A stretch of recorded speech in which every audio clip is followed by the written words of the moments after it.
আসসালামু আলাইকুম রহমতুল্লাহি ওবরাকাতুহু। সম্মানিত দর্শক ও শ্রোতা মণ্ডলী, আমি মোহাম্মদ রাকিবুল ইসলাম আরিফি আপনাদের সামনে কোরবানি সম্পর্কে কিছু মাসালা নিয়ে উপস্থিত হয়েছি। উক্ত মাসালা শেয়ার করব ইনশাআল্লাহ।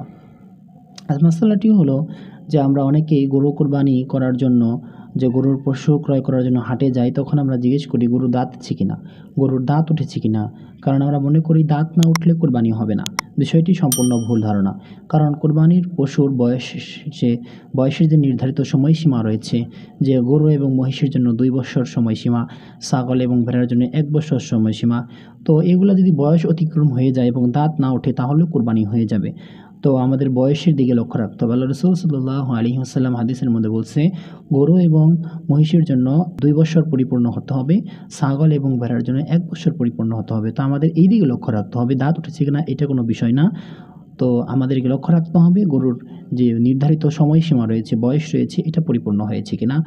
তো ইনশাআল্লাহ আমরা এদিকে লক্ষ্য করেই কোরবানির পশু ক্রয় করব এবং কোরবানি সহি করার জন্য যথাসম্ভব চেষ্টা করব ইনশাআল্লাহ। ভিডিওটি শেয়ার করে সকলকে দেখার সুযোগ করে দিই। ধন্যবাদ সবাইকে। আসসালামু আলাইকুম ওয়া রাহমাতুল্লাহি ওয়া বারাকাতুহু।